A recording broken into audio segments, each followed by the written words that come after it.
Welcome students. आज हम लोग पढ़ेंगे आपके हिंदी व्याकरण के पाठ्य पुस्तक की एक बहुत ही महत्वपूर्ण चैप्टर विराम चिन्ह, पंक्चुएशन मार्क्स। इस चैप्टर में हम लोग विराम चिन्ह के बारे में विस्तार से पढ़ेंगे कि विराम चिन्हों का भाषा सीखने में और व्याकरण में क्या महत्व है, विराम चिन्हों का प्रयोग कब, कहाँ और कैसे करना चाहिए, उनके कौन कौन से महत्वपूर्ण चिन्ह हैं, ये सारी चीज़ों को इस चैप्टर में हम लोग विस्तार से डिस्कस करेंगे। स्टूडेंट्स, अगर आपने अभी तक इस चैनल को सब्सक्राइब नहीं किया है तो फिर इसे फटाफट सब्सक्राइब कर लीजिए और घंटी के निशान को दबा दीजिए ताकि व्याकरण के सभी टॉपिक से रिलेटेड वीडियोज आपको सबसे पहले मिले और एग्जाम्स में आप अच्छे से अच्छा मार्क्स स्कोर कर सको। तो आइए शुरू करते हैं आज का यह अपना महत्वपूर्ण पाठ। चैप्टर को अच्छी तरह समझने के लिए वीडियो को अंत तक जरूर देखें। तो आइए शुरू करते हैं आज का यह महत्वपूर्ण पाठ। भाषा को स्पष्ट बनाए, चलना रुकना ये बतलाए, पूरी बात समझ में आए, यही विराम चिन्ह कहलाए। स्टूडेंट्स, बोलते समय हम बीच बीच में कुछ देर के लिए रुकते हैं जिससे अर्थ में स्पष्टता आती है। इससे भावों को समझने में आसानी होती है। इस रुकने को विराम कहते हैं। लिखते समय इसी विराम को प्रकट करने के लिए हम कुछ चिन्ह लगाते हैं। ये चिन्ह विराम चिन्ह कहलाते हैं।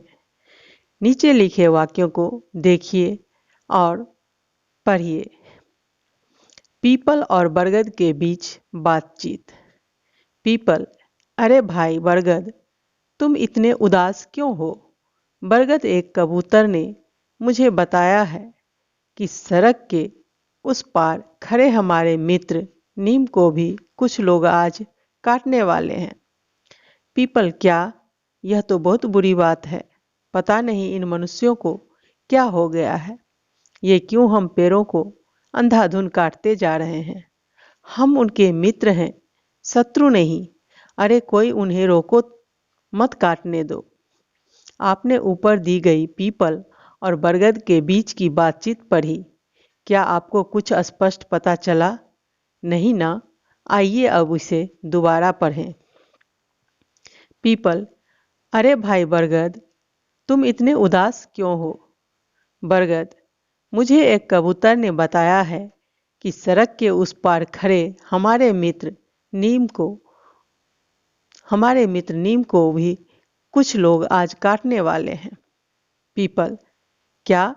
यह तो बहुत बुरी बात है। पता नहीं इन मनुष्यों को क्या हो गया है। ये क्यों हम पेड़ों को अंधाधुंध काटते जा रहे हैं। हम इनके मित्र हैं, शत्रु नहीं। अरे कोई उन्हें रोको, मत काटने दो।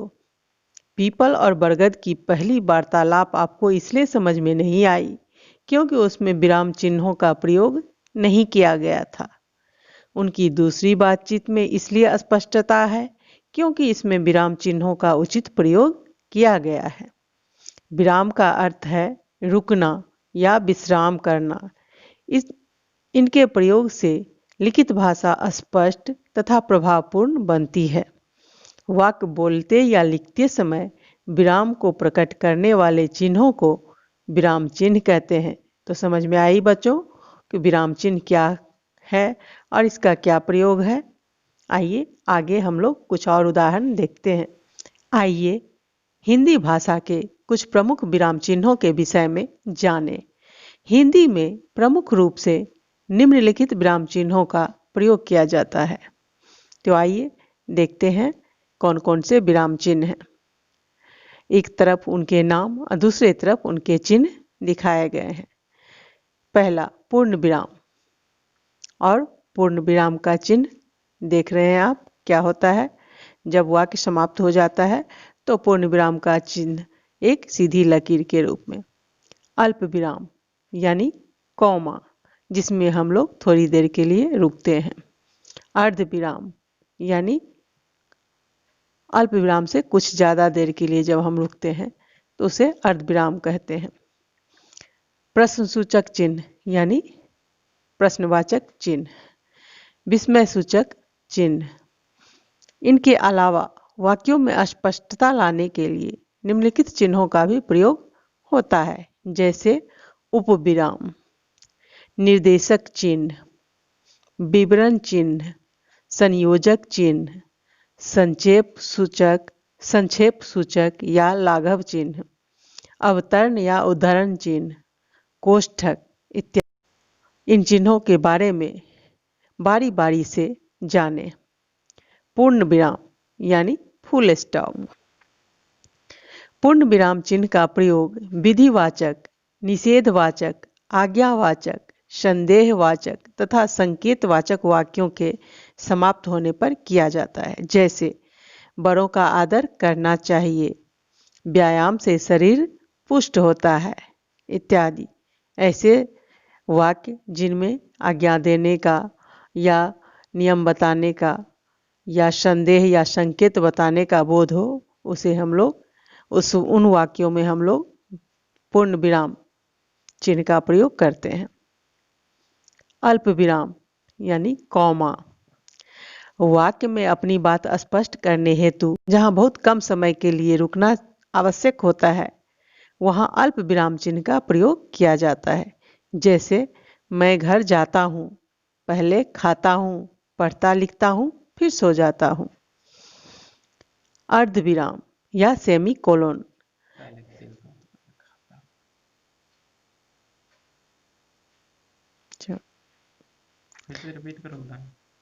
अल्प विराम वाला, मैं घर जाता हूं, जैसे मैं घर जाता हूं, पहले खेलता हूं, पढ़ता लिखता हूं, फिर सो जाता हूं।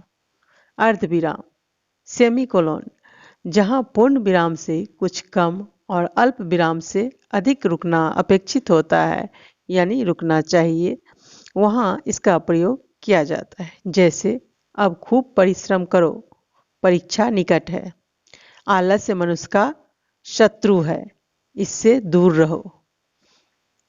चौथा, प्रश्नसूचक चिन्ह, मार्क ऑफ इंट्रोगेशन।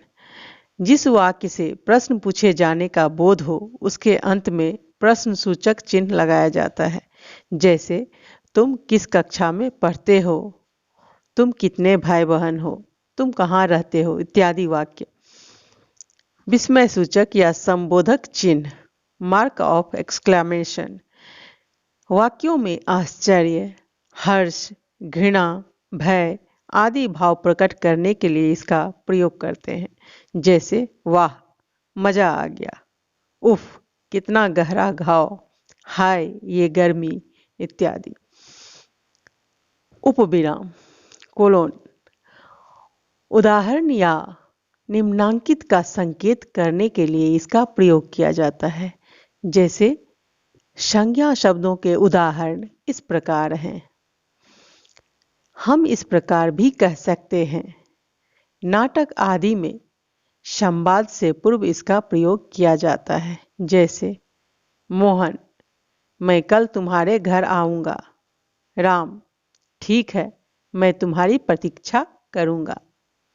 निर्देशक चिन्ह डैश, जब किसी बात पर विशेष प्रकाश डालने के लिए स्पष्टीकरण की आवश्यकता हो तो इस चिन्ह का प्रयोग किया जाता है, जैसे जीवन में प्रगति के लिए आवश्यक है धैर्य व अध्ययन। इसी प्रकार नाटक के संवाद में भी निर्देशक चिन्ह का प्रयोग होता है, जैसे सिकंदर सेनापति चंद्रगुप्त बधाई हो, चंद्रगुप्त किस बात की राजन। विवरण चिन्ह कोलोन प्लस डैश, जिस वाक्य के बाद कोई सूची देनी हो या कोई बात ब्यौरेवार कहनी हो यानी सिलसिलेवार कहनी हो, उसके पहले विवरण चिन्ह का प्रयोग किया जाता है, जैसे संज्ञा के 3 भेद होते हैं, विवरण चिन्ह, उसके बाद व्यक्तिवाचक, जातिवाचक और भाववाचक। संयोजक चिन्ह यानी हाइफन, इस चिन्ह का प्रयोग निम्नलिखित रूपों में होता है। क, शब्दों के युग्म के बीच में, जैसे काला काला, घर घर आदि। और या बीच में के अर्थ में, जैसे राम रावण युद्ध। तुलनावाचक सा से सी से पहले, जैसे राम सा उदार चरित्र मिलना असंभव है, सीता सी सुकुमारी मिलना असंभव है। इसी प्रकार के वाक्यों में ये संयोजक चिन्ह का प्रयोग किया जाता है, तुलनात्मक और युग्म शब्द में या बीच में।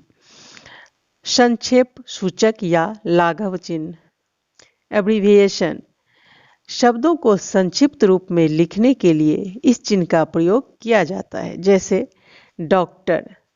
और डॉक्टर को शॉर्ट में लिखने के लिए हम लोग इस चिन्ह का प्रयोग करते हैं।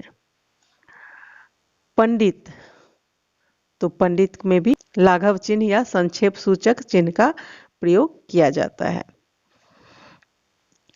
अवतरण या उद्धरण चिन्ह, इन्वर्टेड कॉमास, जब वाक्य में किसी का कथन या कथन का मूल रूप पुस्तक आदि से लिया जाए तो इस चिन्ह का प्रयोग करते समय, जैसे तुलसी ने कहा है पराधीन सपनहु सुख नाही, तो इसमें हम लोग उद्धरण चिन्ह का प्रयोग करते हैं। किसी दैनिक पत्र या पुस्तक का नाम लिखते समय अथवा कवि का उपनाम, लेख या कविता का शीर्षक लिखते समय प्रायः इकहरे उद्धरण चिन्ह का प्रयोग किया जाता है, जैसे हिंदुस्तान एक हिंदी दैनिक पत्र है। ख, निराला प्रयाग में रहते थे। कोष्ठक या ब्रैकेट्स, जब किसी पद या वाक्यांश के अर्थ को उसी वाक्य के भीतर प्रदर्शित करने की आवश्यकता समझी जाती है तब कोष्ठक चिन्हों का प्रयोग किया जाता है। जैसे क्रिया के दो भेद हैं, सकर्मक तथा अकर्मक क्रिया। क्रिया के दो भेदों के बारे में आप पढ़ चुके हैं, सकर्मक तथा अकर्मक। इसी प्रकार क्रम सूचक अंकों या अक्षरों के साथ कोष्ठक का प्रयोग किया जाता है। जैसे संज्ञा के उदाहरण हैं क मोहन, ख मीरा, ग दिल्ली, घ विंध्याचल और अंग पांडित्य। तो इस प्रकार इस चैप्टर में हमने सीखा, क्या क्या सीखा?